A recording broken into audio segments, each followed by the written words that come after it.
کچھ لوگوں کی عادت ہوتی ہے کہ وہ بہت زیادہ چیخ چیخ کے بولتے ہیں اور بلند آوازی سے گفتگو کرتے ہیں.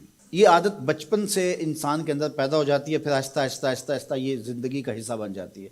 پھر وہ اپنے آپ کو روکنا بھی چاہے تو روک نہیں سکتے. اس لیے بچوں کو اس سے منع کر دینا چاہیے کہ وہ چیخ کر نہ بولیں، چلا کر نہ بولیں، درمیانی آواز سے گفتگو کریں. تو کہا اپنی آواز کو پست رکھو. اور یہ ممبر و محراب کے مالکوں کو بھی خاص طور پہ اس بات کا بہت خیال رکھنا چاہیے کہ ان کی آواز لوگوں کے کانوں پر بوجھ نہ بنے. آج کل تو یہ ساؤنڈ سسٹم لگے ہوئے ہیں، اور پھر ماشاءاللہ کچھ لوگ تو یہ ایکو کا بھی ضرورت سے زیادہ استعمال کرتے ہیں. سنجیدگی کے ساتھ، متانت کے ساتھ بات کرنا، سنجیدگی اور متانت کے ساتھ بات کو سننا، یہ شریعت کے آداب ہیں. جب کسی سے ہم کلام ہوں تو آپ بھی بلند آواز نہ ہو، اور دوسرا وہ اس کا جو جواب دے رہا ہو اس کی توجہ بھی بھٹکنے نہ پائے، وہ اپنے احساسات سے یہ بات بتائے. اور کہیں جواب دینا ضروری ہو تو حرج بھی نہیں ہے. آواز کو معتدل رکھو، خوبصورت رکھو. تو جس طرح بولنے کے آداب ہے اس طرح سننے کے بھی آداب ہے.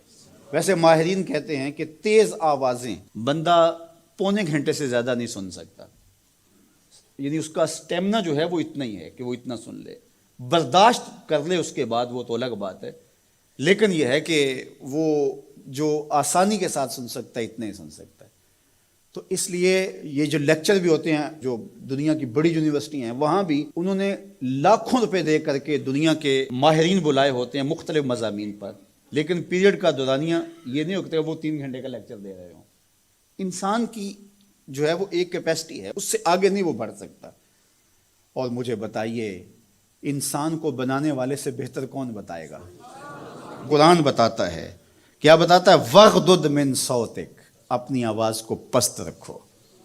باقی اس کے الگ احکام ہیں کہ اذان دے رہے ہیں، آپ کسی کو پکار کر رہے ہیں، جنگ میں رجز ہے یا کوئی اور بات ہے. ابھی لائٹ چلی جاتی ہے اور دور تک لوگ بیٹھے ہیں تو مجھے لامحالہ طور پہ اونچا بولنا پڑے گا. میری آواز اونچی ہے تو میں کوشش کروں گا آخری شخص تک آواز پہنچے، وہ ایک الگ بات ہے.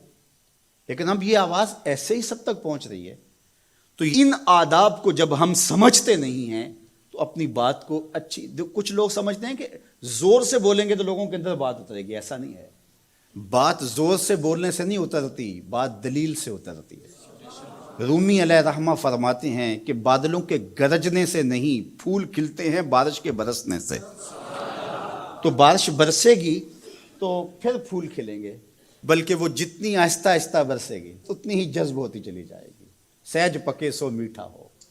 اس لیے اپنے لہجوں کو خوبصورت بھی بنائیے، اپنے لفظوں کا انتخاب بھی اچھا کیے، اور اپنی آواز کو پست بھی رکھیے. لوگوں کے کانوں پر آپ کی آواز بوجھ نہ ہو.